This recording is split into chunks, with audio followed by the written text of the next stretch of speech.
Namaste, I am Satya Raghu, co-founder of CosmosGreen. We are in our CosmosGreen's Depalli Farm. Today I am going to tell you the story of this place.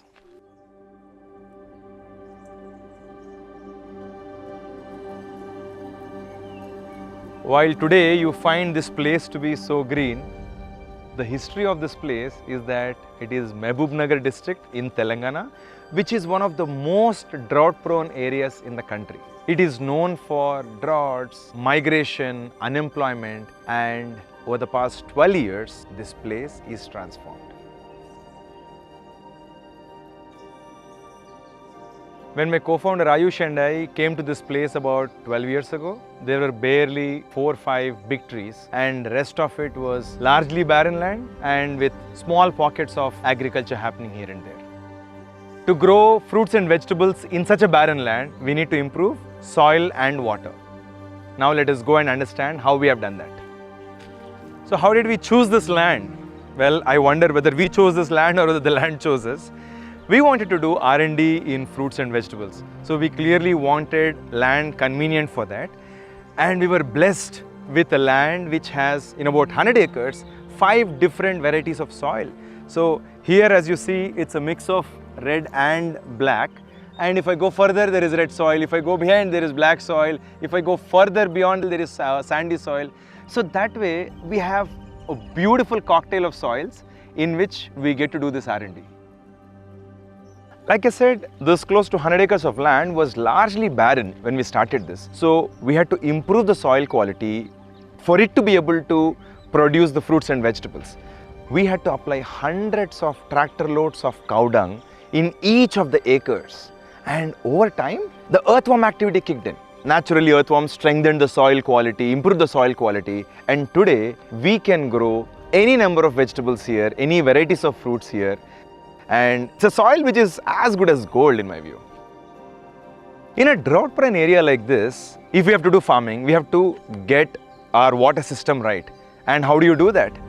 The water which is flowing off should be slowed down. The water which is slowed has to be made to stand still.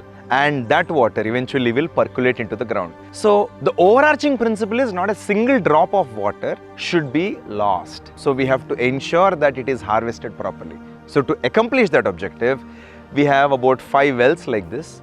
All these wells are the first points of collection for the water. Once these wells are filled up, they will flow into trenches along the farm. This kind of a model ensures that our overall groundwater levels improve. And no wonder, from about 350 feet of depth where those waters were, today they are just around 60 to 100 feet. When we started farming, we had 3 actors in mind: a farmer, environment, and the consumer. We wanted good for everybody. When we started organic farming and natural farming, we realized that it is good for the consumer and planet, but it is not economically viable yet for a smallholder farmer. That is when we pivoted from that and started focusing on residue-free farming for it to be viable for all 3 actors. We are incredibly lucky to have been mentored by people like Raghavanji, Ramkrishna Garu, Jayaraman sir, where they ensured that we never forgot the reason why we started our work. We wanted to make a difference, not just in our lives, but in the lives of smallholder farmers. So this farm had to be the epicenter where we do good and make money. These are not mutually exclusive. So for us to be able to spread the good work, what we are doing here to other farmers, we started Kisan Maitri Farmer Producer Organization. Through this, hundreds of farmers in this vicinity who were struggling otherwise to have logistics to take produce to Hyderabad markets, we were able to provide those logistics aggregation. This gave us some tremendous learnings. Farmers who succeeded incredibly in one season had a terrible next season. And when we dug into the details, we understood that the big reason for that is climate risk. And agriculture cannot become viable unless we make it climate smart. So that was about the time when I was doing my Acumen Fellowship, and I shared about this income irregularity of farming with my fellow fellows, and particularly Kaushik got excited to discuss this more with me.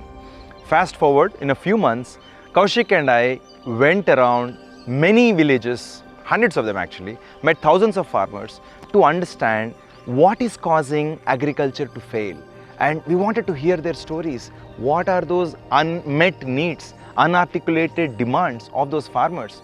And what came out strongly was that farming was not a reliable profession. Farmers wanted more income, reliable income, regular income. They wanted a protection from climate risk. More income and regular income are possible from vegetable farming. But how do you bring reliability into those incomes? For that, we have to understand what are the risks associated which are making that income to be less reliable. When we understood that in detail, we saw that there are two buckets. One bucket of risk is all the distribution bucket, like you don't get proper seeds or inputs or financing or markets. The other bucket is around climate risk.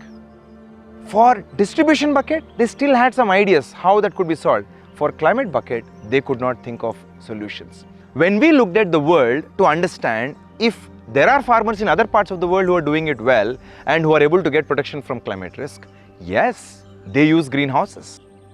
Greenhouses are super expensive. They come in industrial sizes, 1 acre and above, and those cost at least 30-35 lakh rupees for a smallholder farmer.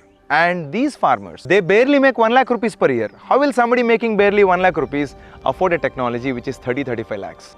We started thinking about how to make this technology affordable to Indian smallholder farmers.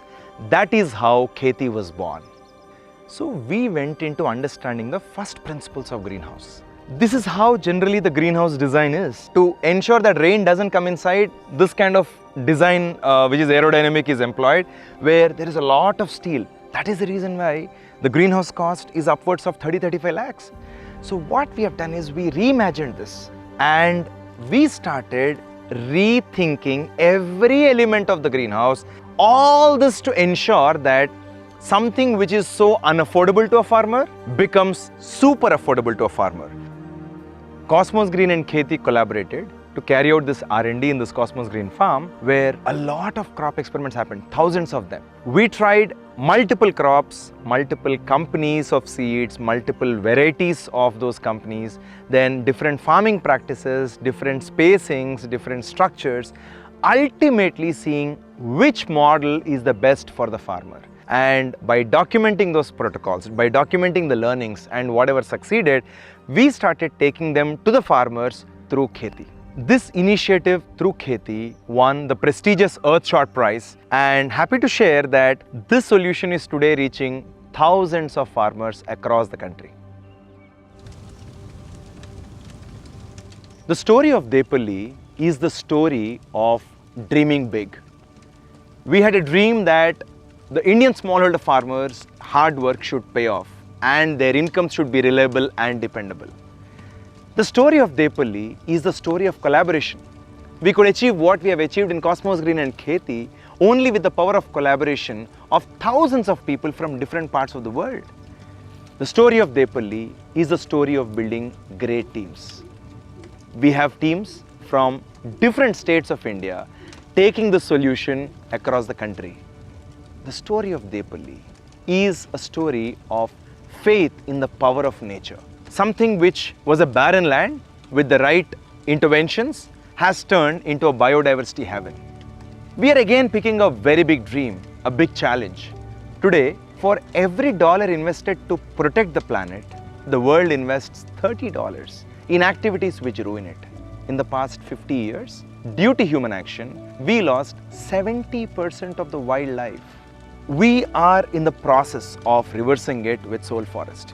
As the end state for Depalli, we want to turn this place into a place with forest homes, where this biodiversity, what already has improved, gets further multiplied, and this place has an economic model which ensures that we not only do good but also make money, and most importantly, we create a community of people who celebrate coexisting with nature in harmony. Join us in this journey.